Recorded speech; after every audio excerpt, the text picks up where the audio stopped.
Kang kumaha hukumna lalaki anu henteu nganafakahan anak pamajikan. Jawabanana lalaki anu henteu nganafakahan anak pamajikanana padahal manehanana mampu tah eta hukumna dosa.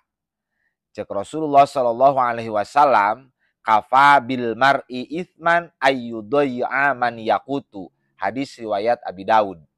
Kafa bil mar'i itsman, cukuplah dosa bagi seseorang ayyudayya man yaqutu, tatkala ia menyia-nyiakan jalma anu jadi tanggung jawabna, alias tatkala ieu si jalma teh henteu memberikan nafkah ka jalma anu wajib dinafkahanana, modelkeun anak pamajikanana. Jadi hukumna dosa. Salajengna aya hadis riwayat Bukhari sinareng Muslim, sumberna ti Aisyah radhiyallahu anha, qalat Sayyidah Aisyah nyangem kieu, Ja'at Hindun ila Nabi sallallahu alaihi wasallam.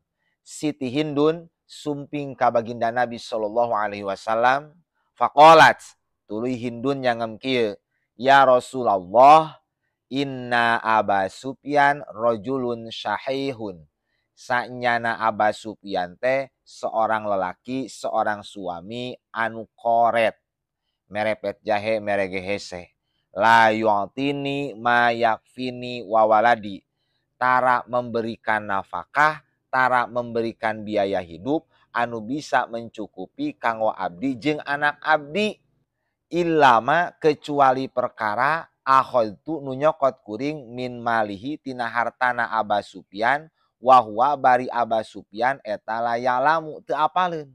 Jadi Nyi Hindun curhat ka Rasulullah sallallahu alaihi wasallam tentang kalakuan nu jadi salakina.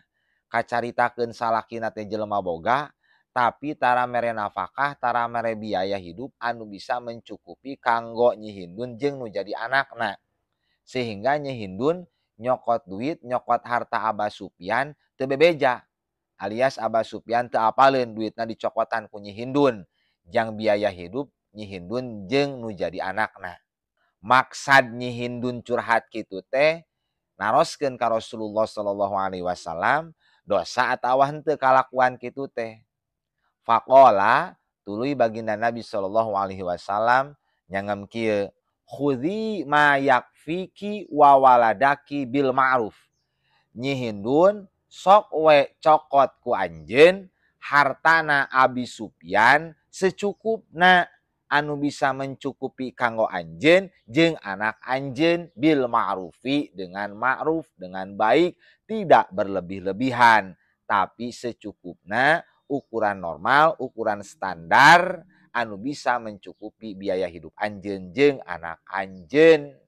Tina hadis ieu saur para ulama, tatkala seorang salaki kalebetkeun kategori mampu jiga Aba Sufyan, tapi mere nafkah, mere biaya hidup kanu jadi pamajikanana, kanu jadi anakna tidak sesuai dengan standar, sehingga anak pamajikanana tidak tercukupi biaya hidupna, tah eta pamajikanana meunang nyokot duit atau harta nu jadi salakina tanpa bebeja, alias sanajan salakina teu apaleun, tah eta nyokotna nu jadi pamajikan teu matak jadi dosa, asalkan nyokotna secukupna, dengan normal, dengan baik, anu bisa sekira-kira bisa mencukupi kebutuhan pamajikan jeung nu jadi anakna.